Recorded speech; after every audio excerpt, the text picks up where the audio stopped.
Yeah. All right.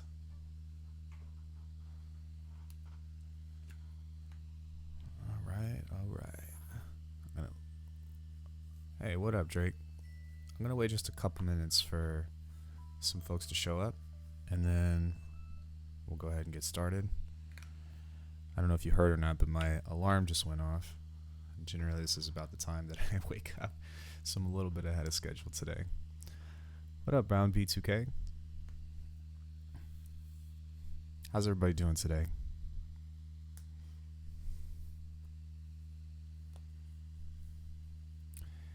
Yeah, I'm trying to make this a normal thing. And welcome. How do I say your name? Arunib? I don't want to butcher that.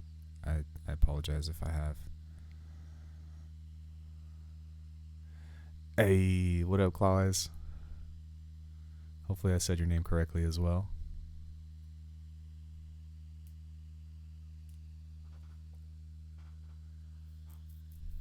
All right. Well, while we wait for some folks to show up, let's go ahead and listen to what I've made. Started working on this last night. It was, well, I say last night. It was more like yesterday. There was a lot of stuff that I put into this. It seems simple, but there was a lot of sound design that went into this. So let's go ahead and kind of see what we got here.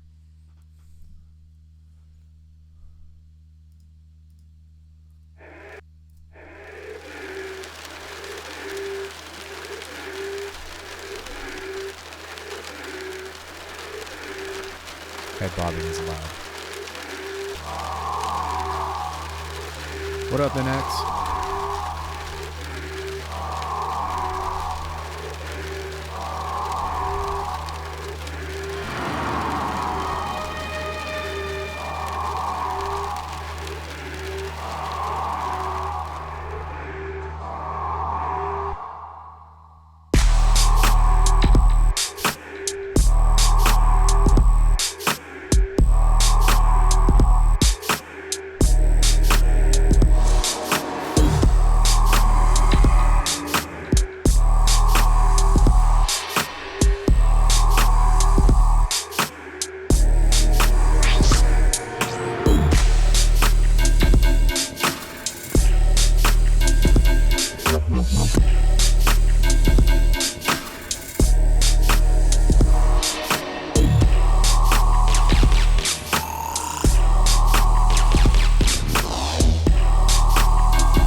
High fidelity business.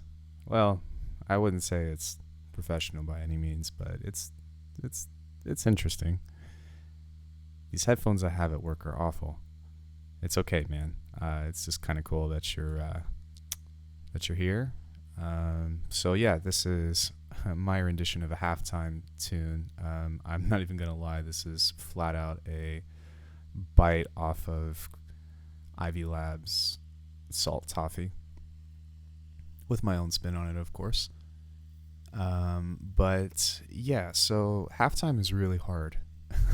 It seems easy, but it's really hard because there's a lot of subtle things that you have to pay attention to. Like for one, you have to nail the rhythm. Like you have to get that correct. And starting off with a very swingy beat is kind of like the main point or the main kind of theme, in my opinion, of what this kind of halftime entails.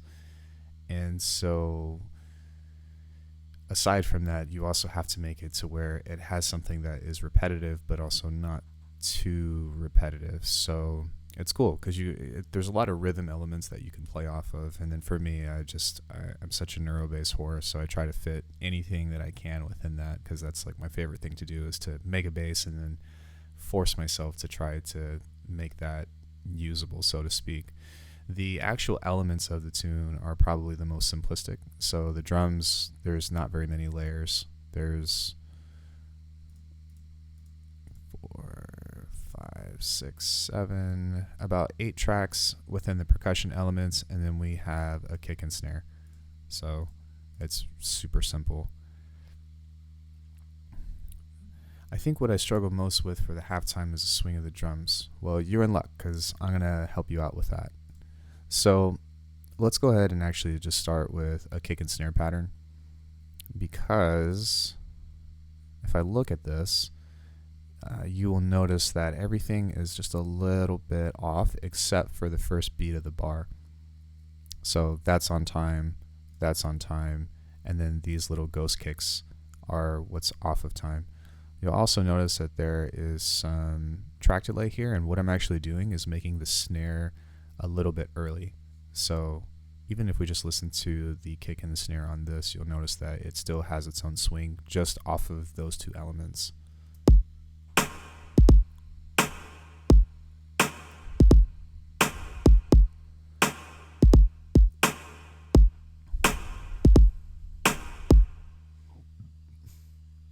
I started a new halftime tune last night too.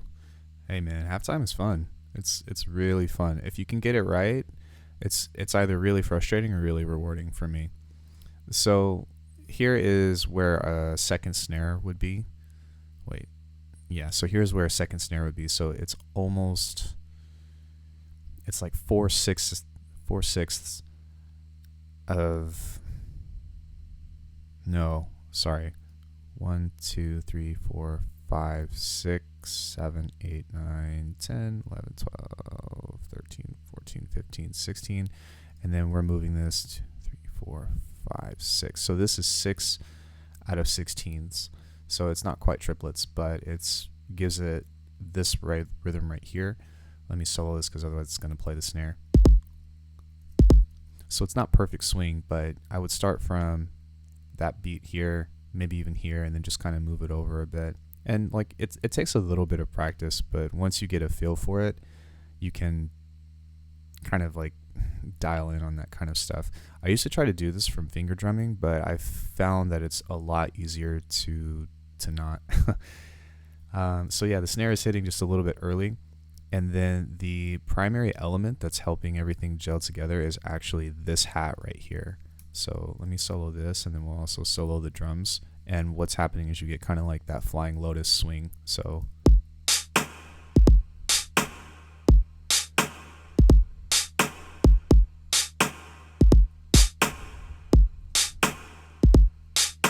and you can see right here on this beat division that as opposed to keeping it on here, I've moved it over by quite a bit. And so like the way to kind of go about this to get the right feel is to literally start with a single bar, just like this. So as opposed to doing like trying to do like a 4-bar loop or something and then trying to make everything fit within that, literally start with a single bar and get your swing right off of there, because it will kind of help set up the precedent for the rest of your rhythm. The other thing that's really potentially difficult about halftime that people don't talk about is aligning your bass and your other elements along with the same kind of swing. So let me see, do I still have those other bass lines? I don't think I do. Maybe, let me see. Hold on one second. Okay, I do. So there are some other bass lines that I was playing with, and before I got to this one, I guess like this drone bass, it's something like, let me see if this is on or not.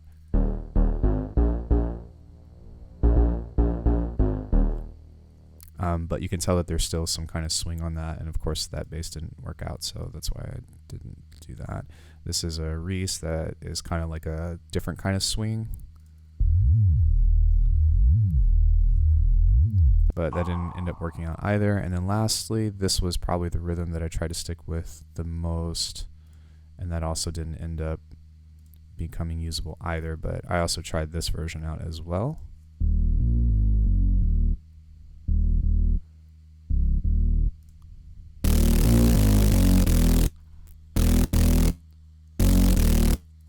So literally all of those basses, so to speak, technically work within the track, but they just didn't really fit for how dark I wanted this tune to be. And that's kind of the only like point of direction that I have, is like if I'm writing a tune, I always want it to be as dark as I can make it. So this little bass right here with this phase plant thing is just literally a really simple sine wave, and the bit crushing will kind of help give it some of that kind of that low quality feeling, of course, because it's a bit crusher. So it worked really well in just creating like a single note tone. And then on the second part here, I have a couple of accents that is just some other mid-rangey things like this one right here. And that's just some low pass filtering on that one. And then I've used this bass before on, not that one, this bass before on my existentialism track. And it's just like my favorite Saw-Reese because it's super like, I just, I love that. That's like my favorite, one of my favorite sounds ever.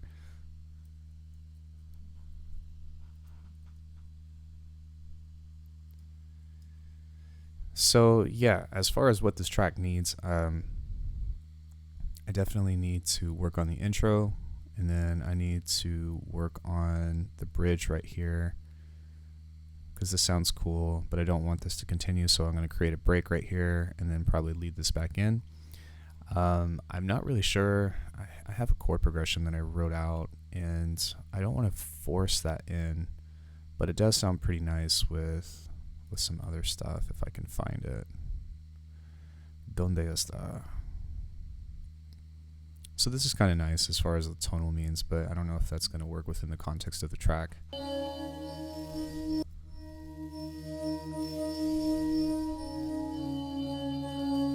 And then that fits well, it fits over well nicely with, let me see, there's another chord in here somewhere. If I can find it. Nope, not there. Did I delete the chords? That would be really unfortunate. Okay, here we go. So there's this really nice 7th chord right here.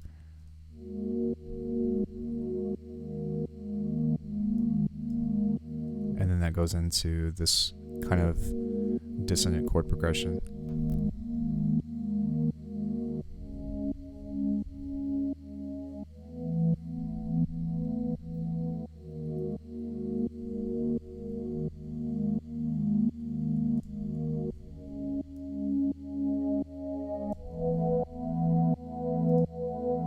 So that layered over the drums would sound pretty nice, but I'm not really sure if I want to take a different direction with this or if I just want to kind of leave this as like a, I wouldn't call this a banger by any means, but just a matter of keeping this to be the same.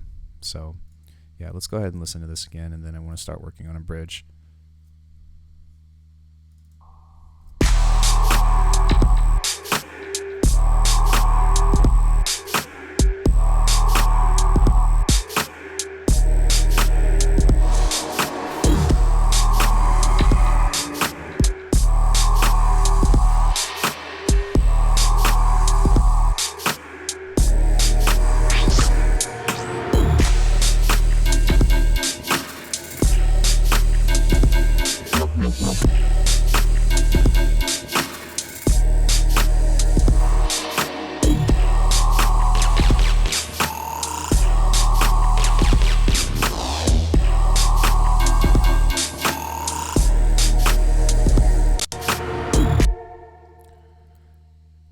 So first thing that I'll do is I'll probably add a kick in this. And then maybe a tonal bass drop. Not a tonal bass drop, but just a bass drop in general. So we can go into Serum.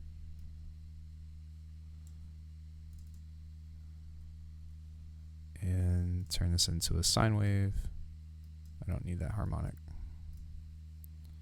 Go into the matrix. No pun intended. Envelope 2. And we're going to go to master tuning on this. Turn this up by quite a bit. That's really loud. God help me. Okay. On envelope 2, we're going to turn the sustain down. I am nowhere near that level, but Teddy Killers is pretty awesome.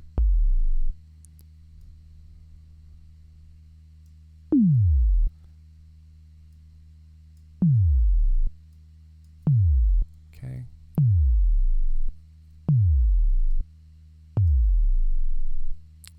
let's drag that out just a little bit more. Turn the release down.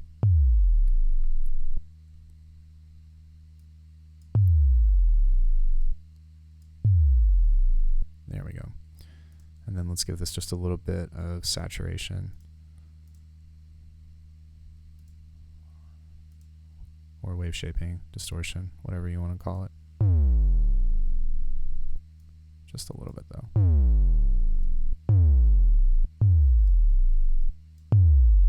There we go. And then right there, we can just add that in. Well, where am I? Okay. Oh, never mind. That should be there. And that belongs right there. Okay. All right, so this is an excellent tool because it is going to help us signify, of course, that there's a transition. But what I want to do is draw from some of these elements that I've taken down I think it's here. And this is just a bounce out of all this stuff, I believe.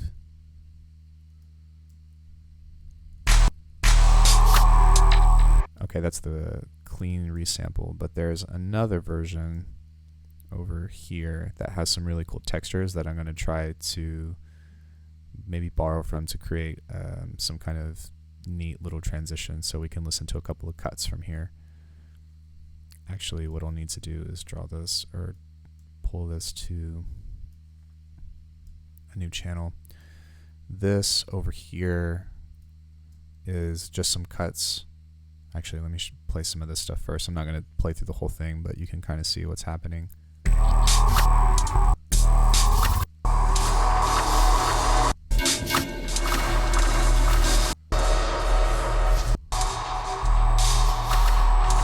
So it's just some granular stuff that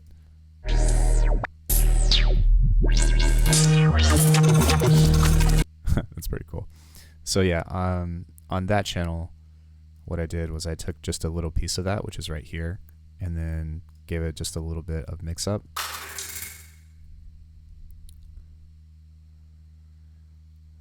Honestly, I have never made a 4/4 tune before, like ever. So yeah, this is just heavy reverb with some auto pan. It would be fun, but I don't really know. I actually struggle a lot with making a track with a kick and snare over at the same time, like a layer, like a kick and then a kick snare, blend together well. And call me dumb, but it just doesn't work with me that well. But I'm open to ideas always. So yeah, that's a neat little thing right there that can add some character to that.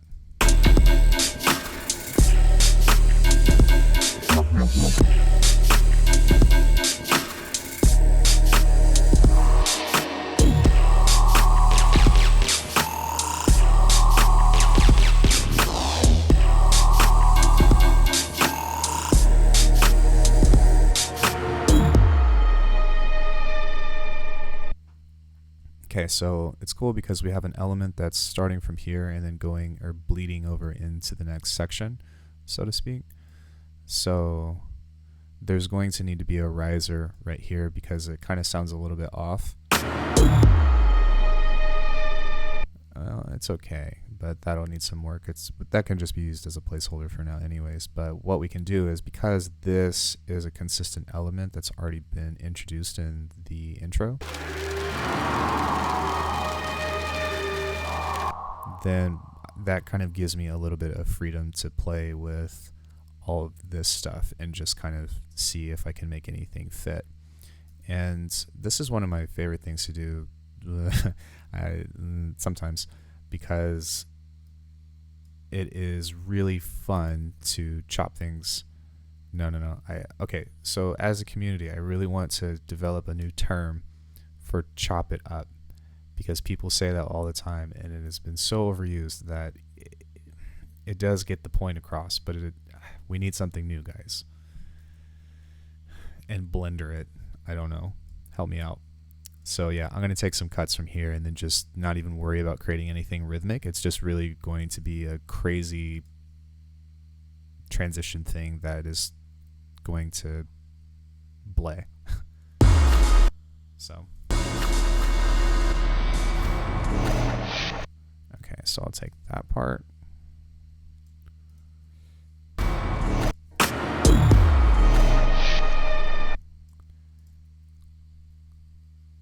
Kill the cuts. Yes. Yes. Thank you. I'm really just going to kill the cuts. That sounds so much better. Okay, so we'll probably end up doing... have any of you guys played Mortal Kombat Deadly Alliance and seen the video Cooking with Scorpion? It's on YouTube, so if you haven't seen it, go look it up. Dumb Cunt says, do you have any advice on reducing CPU load with high-end VSTs that doesn't include buying new hardware? I mean, honestly, freezing and flattening, it's really a workflow preference. Actually, Wangoline, he's in the chat right now. He can tell you all about it. He has a really awesome video called Destructive Workflow. And the premises of it is about bouncing things to audio for that same reason. So that's kind of one approach to it, but honestly I try to do as much sound design without producing as I can, because I tend to go kind of crazy with reverbs. Like almost every channel on here has a Valhalla on it, and luckily Valhalla is really CPU light, and I also have a decent computer, but for the most part, like I try to make all the sounds that I potentially can, so that way I don't have to use really super heavy VSTs. I mean, there actually is a couple instances of some heavy stuff, like Omnisphere is just a monster, but it's very sparingly in this particular case. Like it's literally just this sound that I found in a preset, so that shouldn't be too bad. But yeah, I if you can bounce things to audio, it will help you push forward. It's also, if you're working in Ableton, there's so much more that you can do in audio, in my opinion, which is actually what I'm getting into right now. So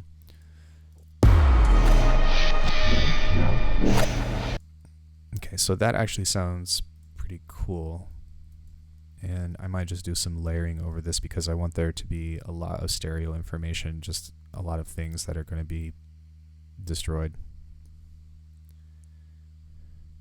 Hey, I'm so sorry. I know your preference. I just wasn't sure what you prefer. So if you want to... Okay, I'm with you now. So yeah, I'm so sorry, she. Yeah, so that's...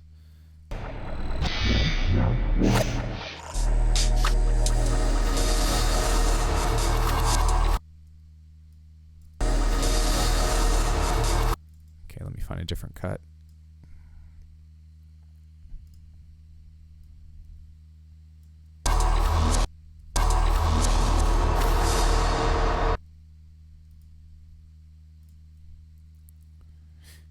Yeah, and as technology advances, well, you would think that it would be in a position to where you can load more VSTs, but what ends up happening is they create more VSTs that are even more CPU hungry, unfortunately. But with all that being said, it's within there, so you can do a lot with it. That sounds really cool. Yeah, I just wasn't sure, so I apologize.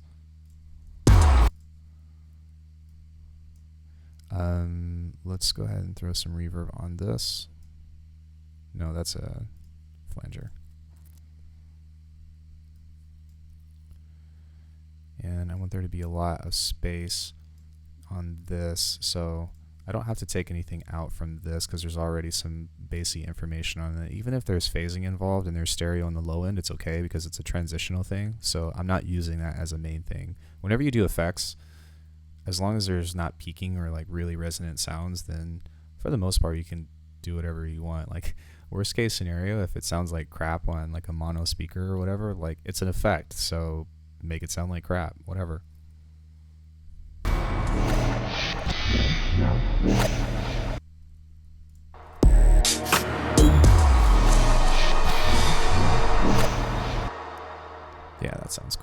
Alright, so we need some more stuff to layer under that. Actually, what I can do is just draw from this, and I'm going to create a new channel.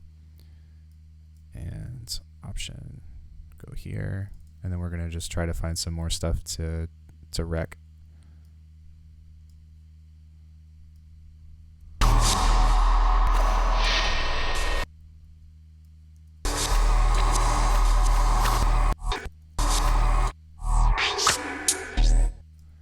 Okay, so I might actually use that. I've used this already before, but 1, 2, 3, 4.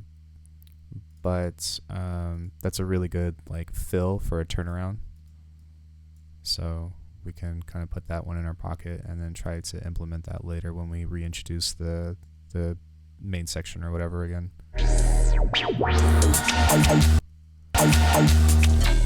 Okay, so there's a lot of volume stuff right there, so that would need to be fixed with compression if I use that, but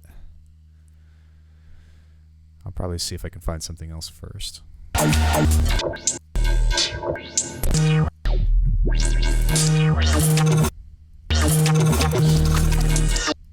Okay, so let me turn this down, and actually what I'll do is let me find where I use that other hit. I keep trying to pinch on my mouse. I'm on a Mac, and I can do it on the trackpad, but I can't do it. I can't do it on the Magic Mouse. That's really annoying. Okay, so for this, I'm just going to crush it with some compression, because if you listen to this, actually, if you just look at the waveform, look how much louder that right channel is, and look how much louder that left channel is. So I'm going to grab a super heavy compressor. Glue compressor works for this, I believe.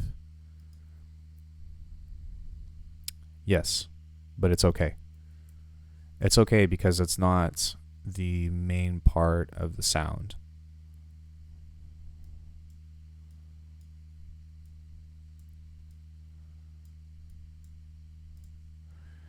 So we have to remember too that sometimes phase cancellation can be a good thing. But with all of this layering coming up, again, I'm not really concerned with there being a consistent bass tone. And generally, like, the most important thing that we look at whenever we're doing stuff or whenever we're considering phase cancellation is making sure that our kick is being heard and that our bass is being heard. But like I said, within this, we're getting ready to go into a transition, so we can essentially break all of those rules.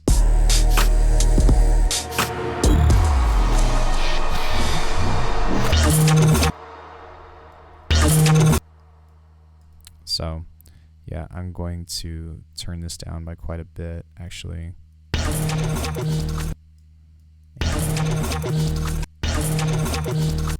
And this is just going to be something that I'm going to wreck, so I'm not really too worried about all of this here in the minute.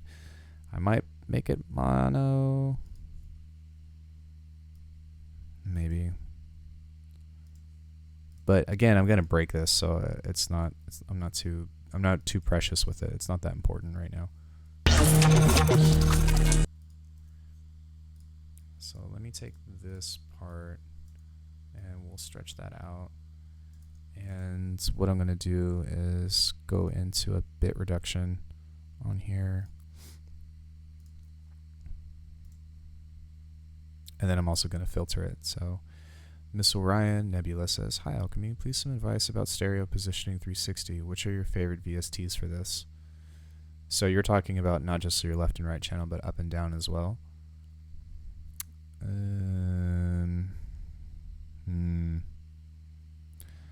So that's a loaded question. There's a lot with this.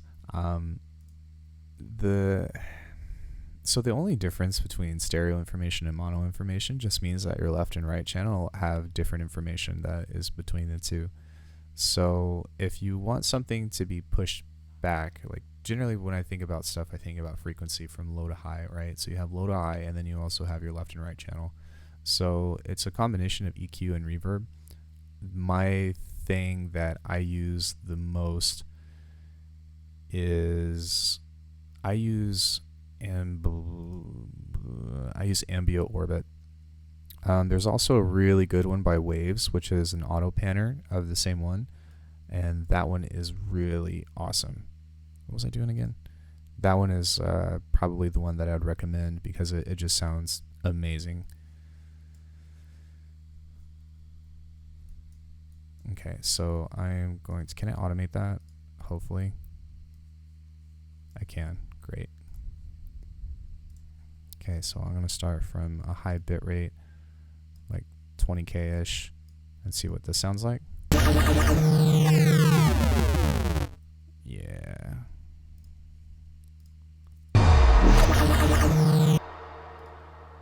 And then, okay, so because I did the bit crushing, I can actually turn this up a little bit louder now.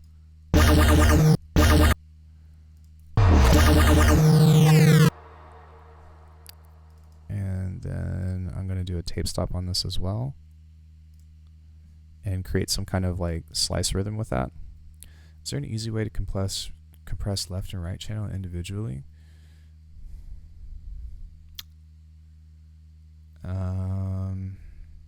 Let me think about it. Yes. Yes and no.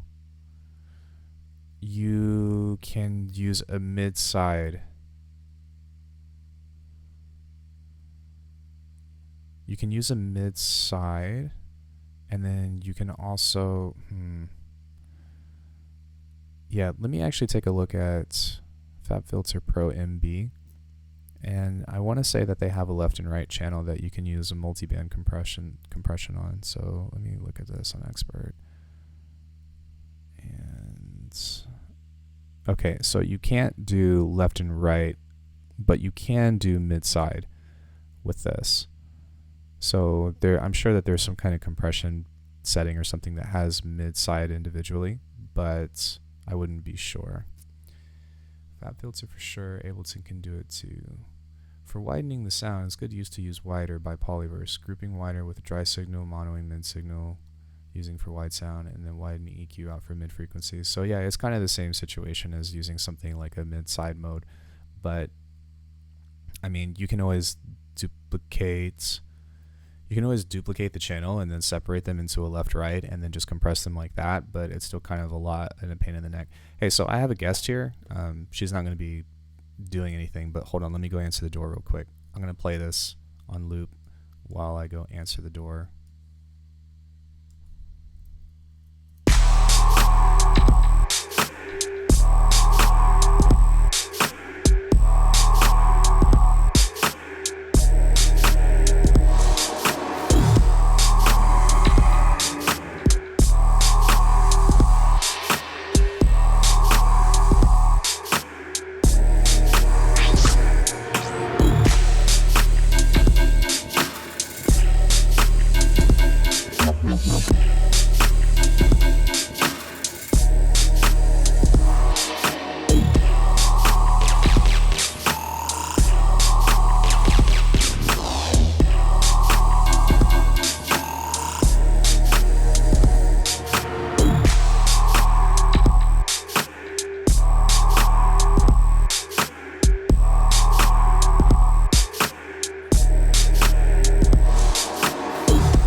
So yeah, sorry, my buddy just came over. She is working on some of her own stuff.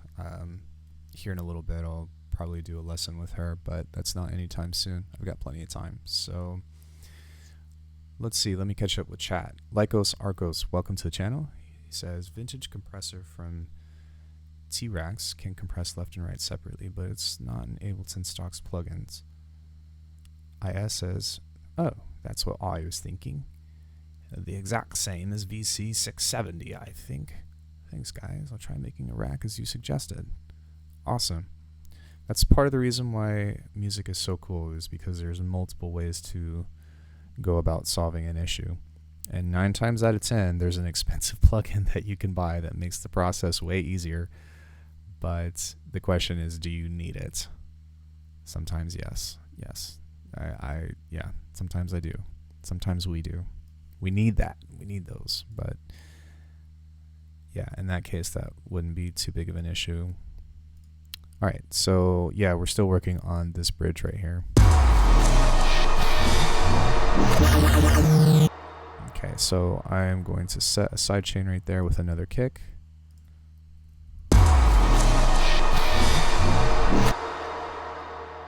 And I'm going to have something reverse into that to help blend this.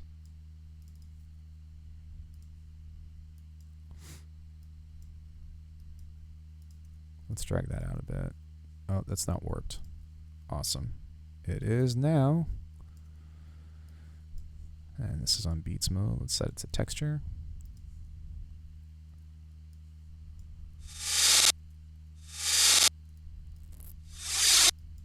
And we can do a texture drag where we start low and go high. And maybe I'll turn down the volume just a little bit.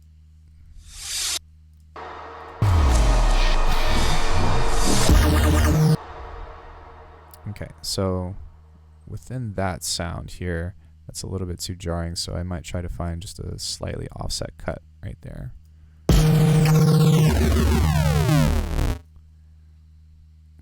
And I might even fade that in.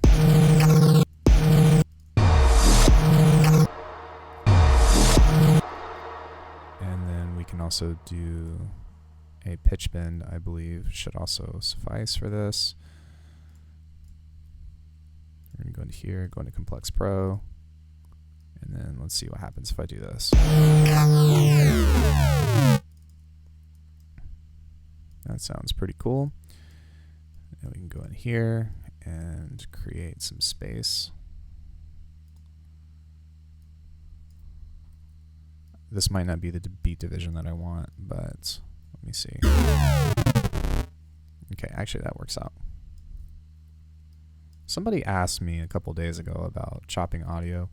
Ah, there we go again. About cutting. What was the term we used? Hold on. As I scroll back to chat. What was it? As we kill the cuts. Yeah, so. That sounds pretty cool. And then while this is kind of cutting in, we can have something else fade in. So we can just go into a new channel.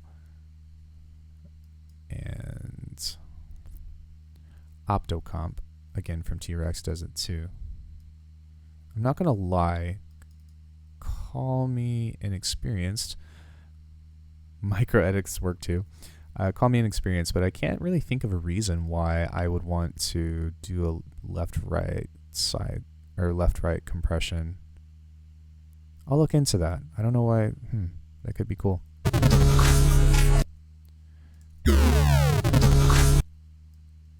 Okay, so because this goes from stereo to mono, actually,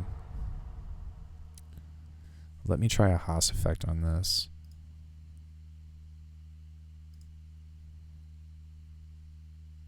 Or, okay, hold on. Let me think about this for a second, because this could be an interesting way to do something to where this is stereo and then mono and then reintroduce a stereo. So it could be a kick situation, but it might not be that simple. So essentially an idea that I have is while this is stereo,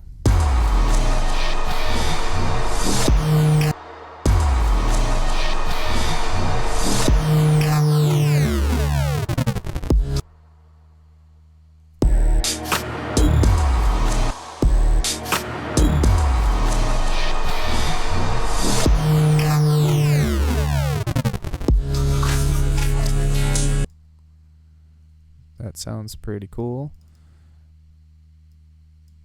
And I want kind of like a triplet thing right there. So a boom, doom, doom, doom. Cut there. Wait. And we'll cut there.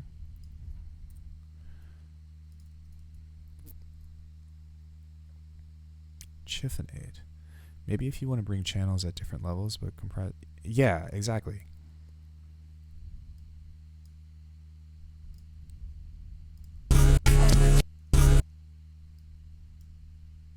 One, two, three.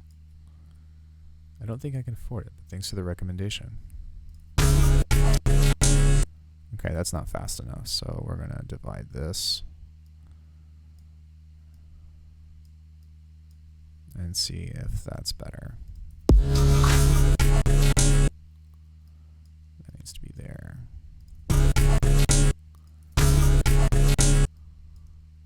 Okay. All right, so that's the beat division that I want, but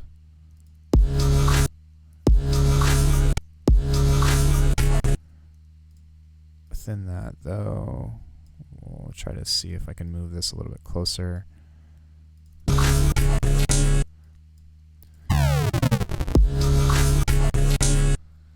While layering these bass sounds, how do you EQ the individual bass tracks? Well, this isn't really a bass right now. This is just an effect fill, to be honest. This isn't, like, this isn't a main section right here. This is, what I'm doing is creating a transition. So it's kind of more so of a soundscape than anything. With this, with the actual bass track, or bass tracks on these, there's only one bass playing right now.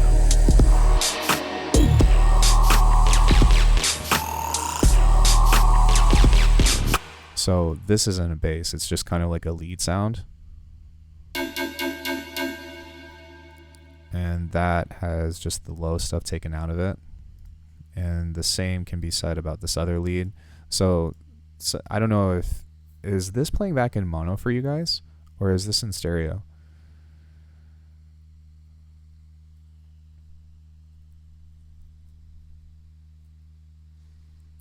But if you notice, this is 6 right and this is 6 left. So there's this cool call and response thing where it will play this on the left, or sorry, this on the right, and then this will play on the left to kind of counteract that.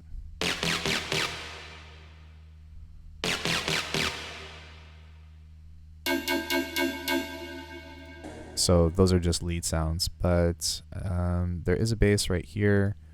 That's just minimal EQing. That's actually just boosting that fundamental right there. Then this right here is our main bass, and this is the EQing that I have. So I'm taking out some of those low mids. Okay, good. Yeah, so I'm just taking out some of those low mids right here, and then that's pretty much it.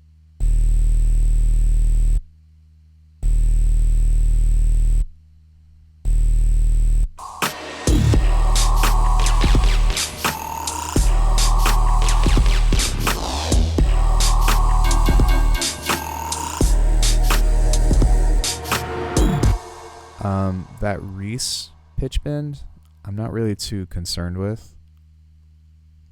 Where is it? Row. I do love that sound. But where did I place that? My favorite.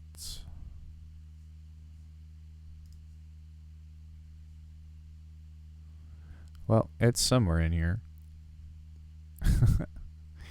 Yeah, so that other bass, that Reese bass,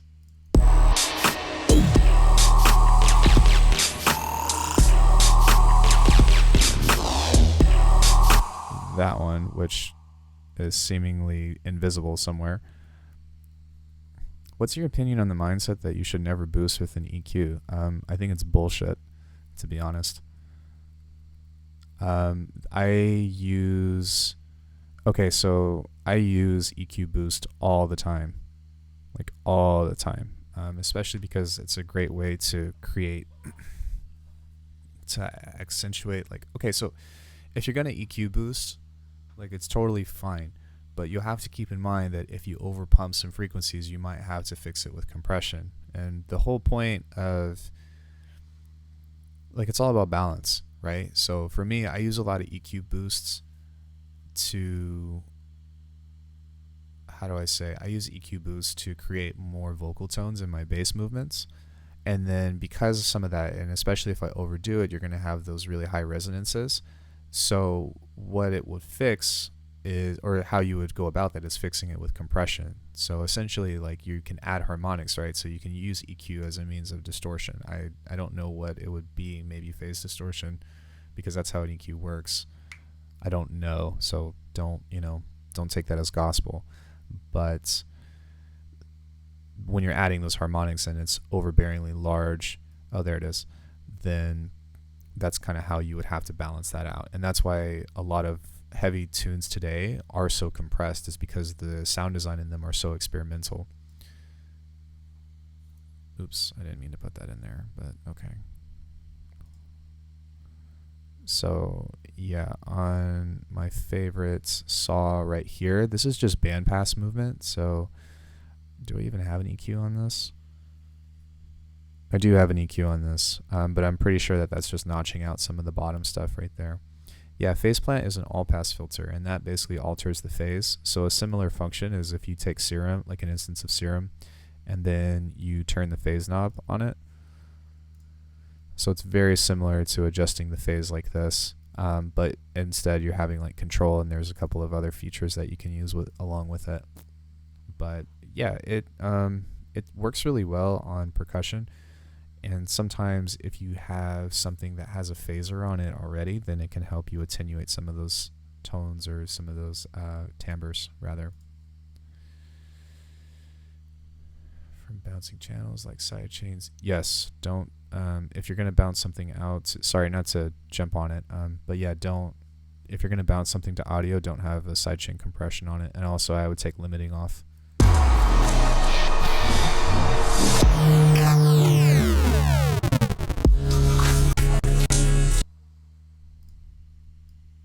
That sounds really cool. And let's go ahead and bounce that to a new channel. And I'm going to take another piece of this. And before I forget, I'm going to filter this really quick with an auto filter. And we're going to use a notch and kind of pump this up a bit.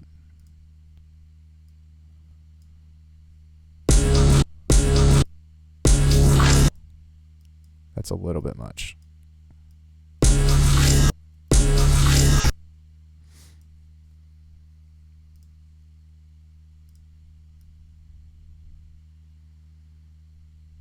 Maybe do this because I want it to be 2 movements.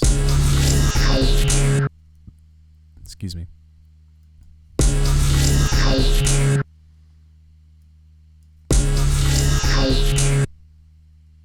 Okay, so for some reason that is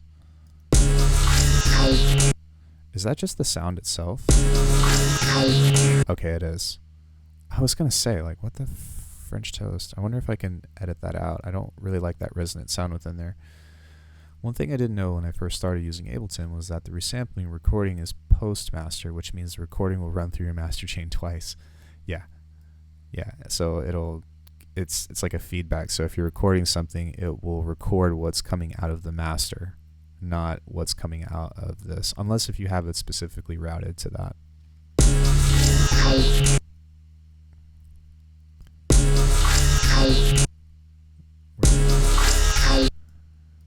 Where is that?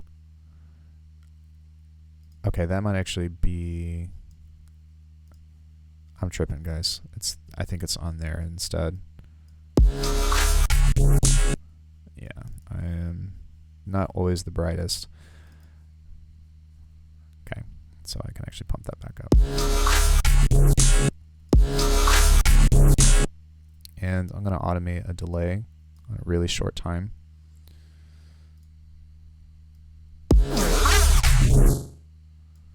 And just play with that.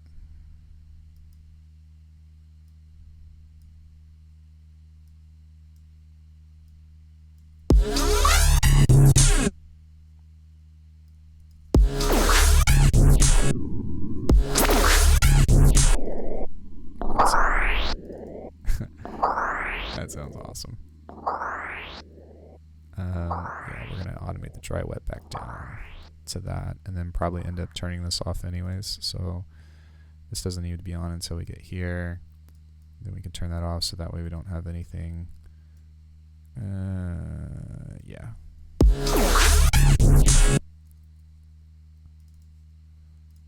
And then let me actually see where we're at with this.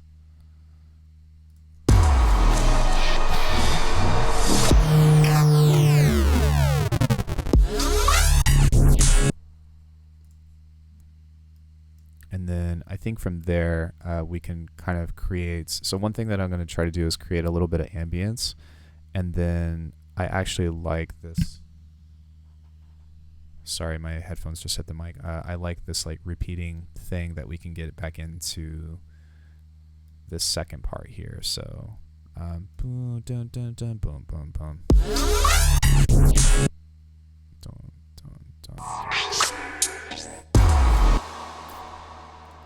Yeah, so right here we're gonna find some ambience.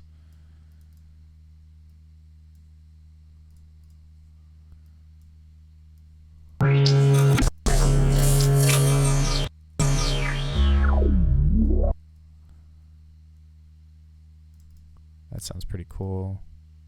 Actually, let me just slide that over here for a second into your DMs and then keep messing with that, because I might actually want to use that here in a minute. Oh, yes.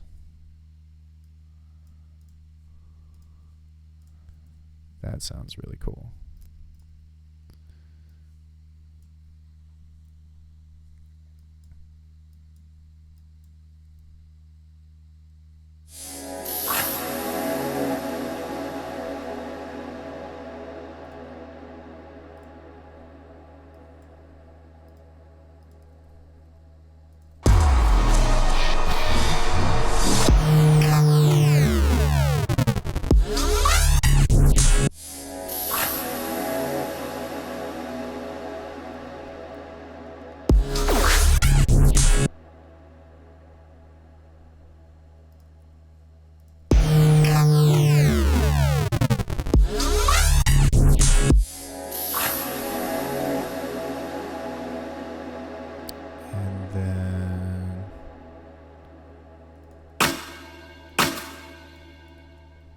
Oops. Take that element and throw that.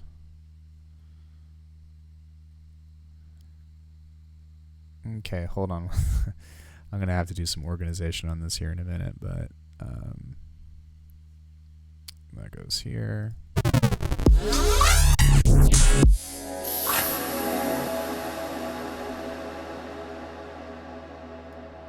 Yeah, but the problem is that I don't have a MIDI keyboard, so I have this turned on so I can play that.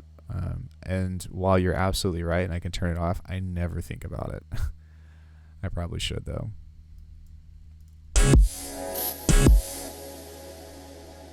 Dude, I hate that thing.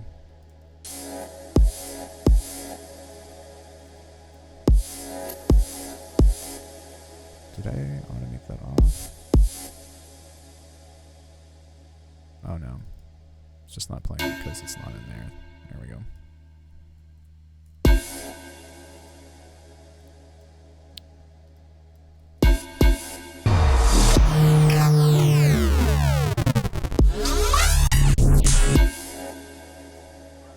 Boom, bump. So maybe here.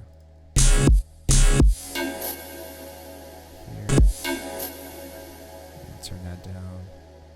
Oh yeah, that does bug me sometimes, especially when I'm trying to open automation lanes. Yeah, if you guys have multiple automation lanes that you use at once, then I don't know how you guys do that with going into automation and showing all the lanes at once. I just look at whatever it is that I'm trying to automate and then use that all at one particular point in time. So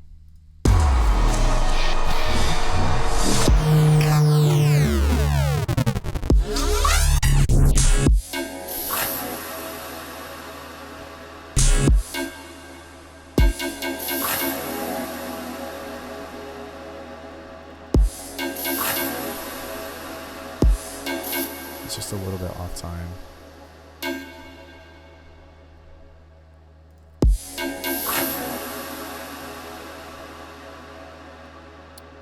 And I might not use that, but I'm just kind of throwing things at the wall and seeing what sticks.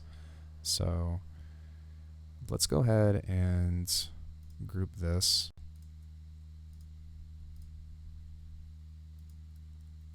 And we're just going to name this transition. So that way I know a little bit more so about what I'm working in.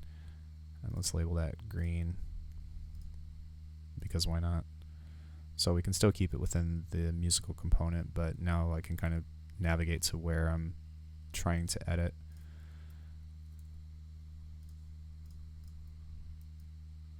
And while that's fading in, I can use some other transitional things as well. So let's see how this sounds. That sounds pretty cool.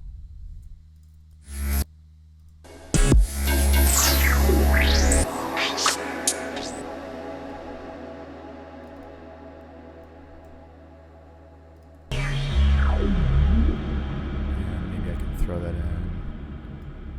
Actually, that sounds pretty good right here, except I'm going to take out the bass frequencies of this.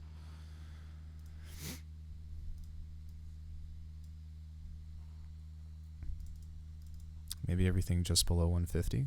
And then we can find something to create a swell. Actually, one more thing that I want to do is I'm going to copy this ambience. Wait, if this is what it is. Yeah. And then we'll throw that in here as well. And then there's also a drone that I want to reintroduce as well. So this can kind of serve as something that will transition back into that first main section that we have. So let me listen to this and see how this sounds.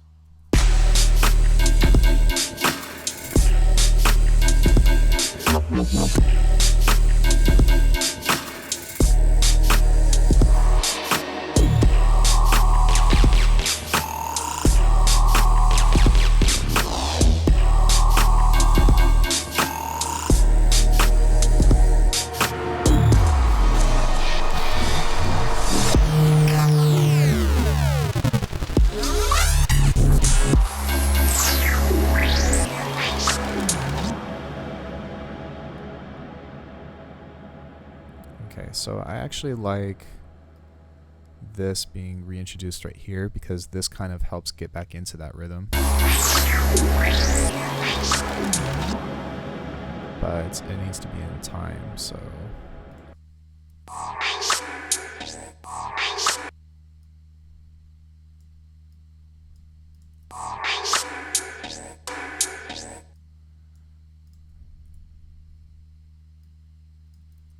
let me see.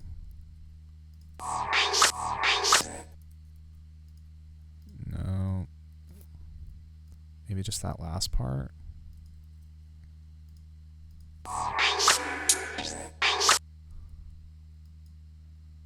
Yeah.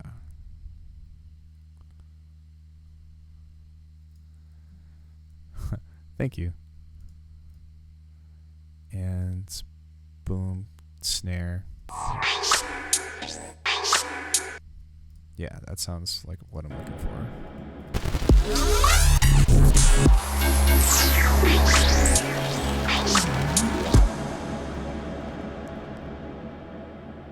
then from here, there's a tonal thing that I have, which should be right here. And I can actually reintroduce that here as well. And it's just a really low thing. So.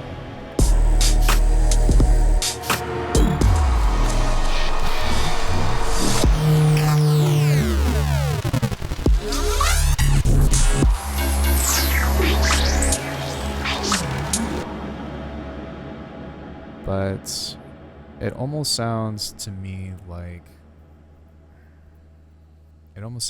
like this wants to go for 4 bars, so it wants to go twice as opposed to having that transition. So I don't know, I'm not sure if I can pull that off of wanting to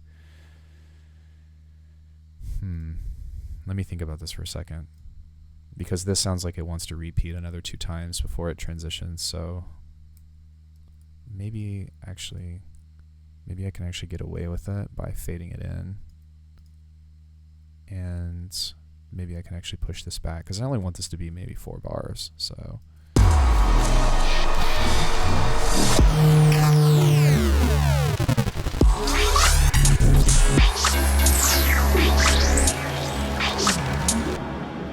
yeah, but there's something that's off with this, so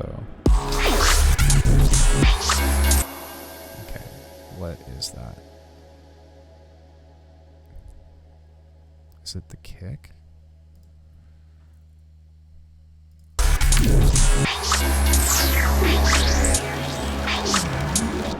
It was the kick.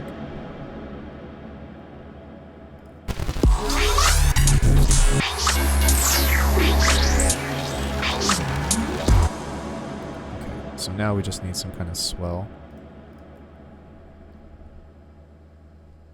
that is going to act as some kind of riser or something to bridge all of this. So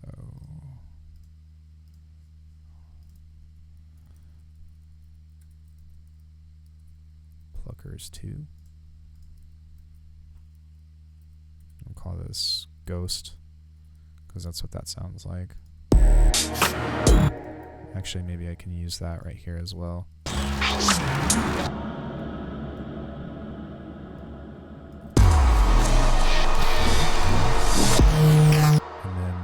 Thing that I forgot that we can start introducing as well is this. This is actually one of the first things that I use to start this whole entire tune, which is this kind of like tension breathing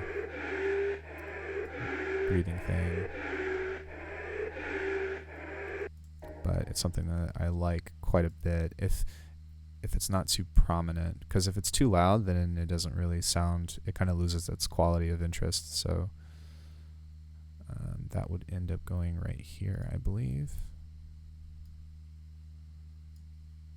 And I think that we can just take this and start fading this in. So we'll go like here. And the key to this, to doing these kinds of break sections, or like when you're doing soundscaping or something, is to have an element that's consistent, so you know where you are in the track, and then everything else is kind of up to you to kind of break or destroy or whatever. So let's see how this sounds.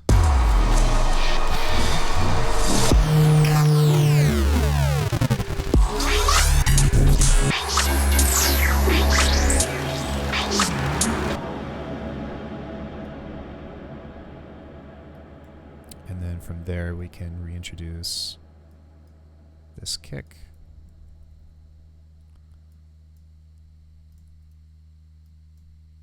And let's see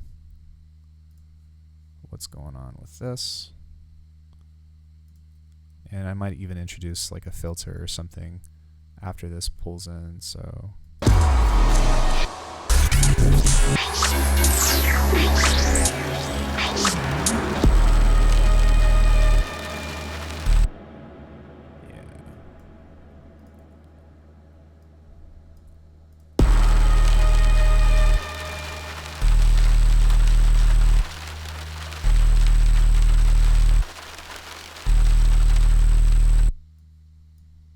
So from there I can start to reintroduce the percussion on this.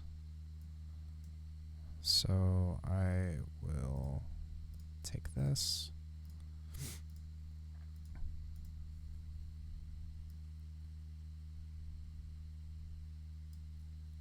And copy that over here, but I think what I'm going to do on this is add in some kind of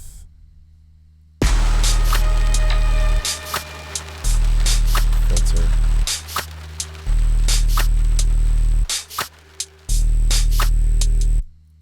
Because I don't want this to come in immediately, so I want it to kind of creep in. Excuse me. So one thing that I'm going to do is I'm going to automate this to where this is off until we get to this part right here. And then we can turn that on, and then once it gets back to the end of that 4 bars, we can turn that off like this. And then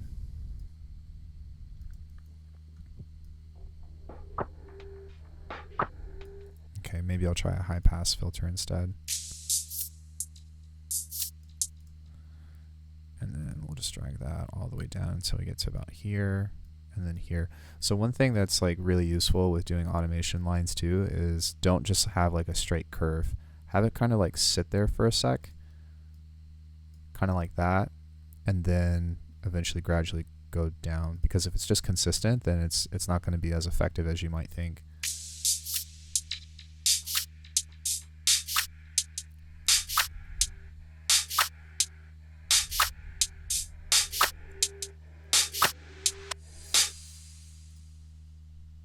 Okay, so let's see how that sounds.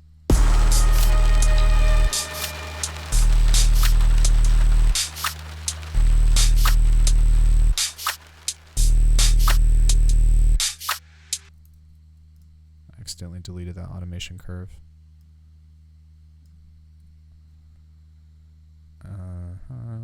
So now I can go into this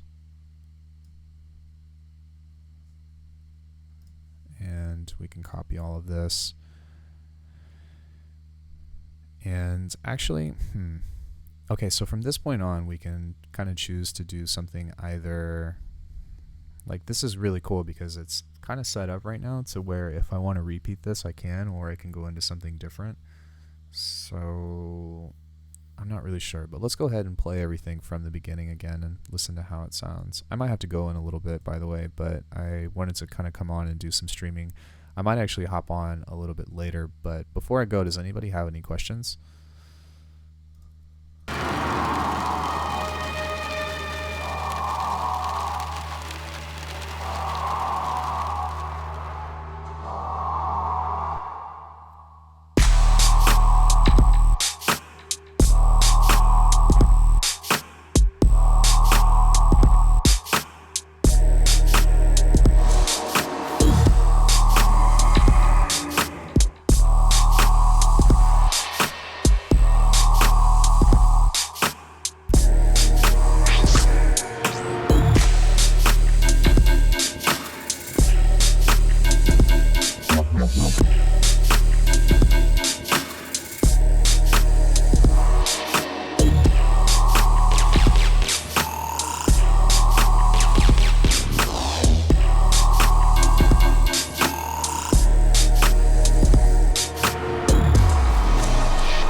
Sidechaining is something that I think you're absolutely correct. In this instance, I have this thing that was introduced to me by one of my friends where it's going through a piece of white noise.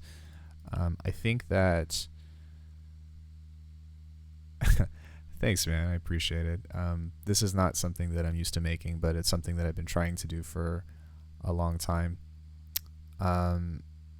Yeah, so I think, what is it that Mr. Bill uses, which is the gatekeeper or something like that? Like, that's a really good way to do it. So, to be honest, like, if you can get away from actually doing sidechain compression, then you're going to get a cleaner sound. But if you have to do compression, then my opinion is to sidechain. Oh wow, I turned the sidechain off. So actually this whole tune was not even sidechained right now. So let me just turn that back on, and then, yeah, but I have one that's going to my kick, and then I have one that's going through my snare. So yeah, that's how you know if your mix is okay, is if it sounds good without sidechaining.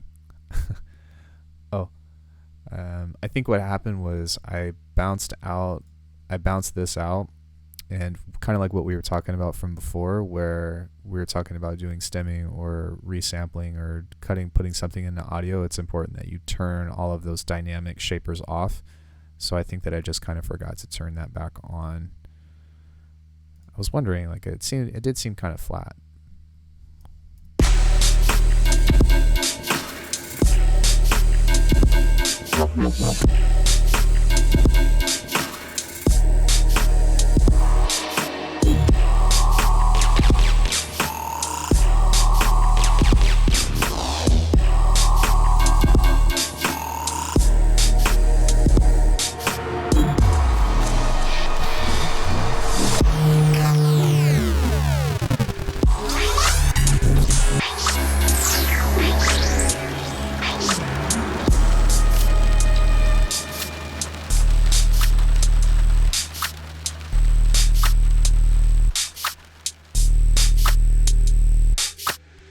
Cool. So I think that sets up a really cool precedent for, like, that transition is not done because it still needs like some risers and stuff, but that's a really awesome way to go into creating some kind of fill or something. And that's just like doing that thing. What we just did with the effects group is one of my favorite things to do, because you can literally just layer sounds and then kind of mess with things and kind of create this like really neat thing. Track from scratch someday. Yesterday I actually did a track from scratch.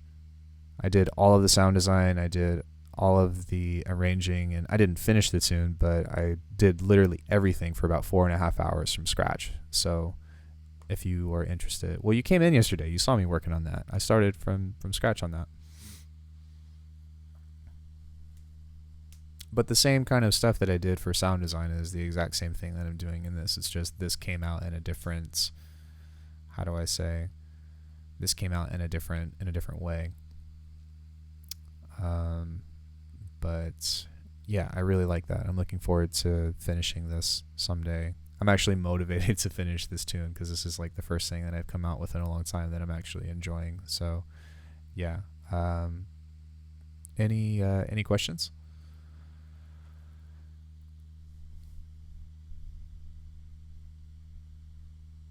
I might actually do a video on how to do transitions. I might actually do a video covering this about what I did. I might use the same source material because it works, but that could be something that I might cover with more explanation. Yeah, I probably won't put that out this week, but I think that will be the next thing that I want to do. Well, cool. Yeah, you guys are so amazing. Thank you guys so much for hanging out with me today. I might, whenever I pick this back up, I'll probably hop back on stream because I want you guys to see like how far and how much I can do with finishing this. So I am going to go for now, but where we leave off, we'll do this together. But yeah, you guys are freaking awesome. By the way, you guys have got me all the way to 2,000 subscribers, and I just want you guys to know that I'm so grateful for that. So thank you so much. I did not expect to have the kind of reaction to this kind of stuff as I thought. But yeah, if that's all we got, then I'm going to hop off. You guys are freaking awesome, and I might be back on later today. If you missed the video or you're just tuning in, then this will be up on, this will be recorded, so you'll be able to see where I started and what we worked on, and then we'll continue from there probably later sometime. But I'm out of here, guys. Thank you so much, and I'll see you later.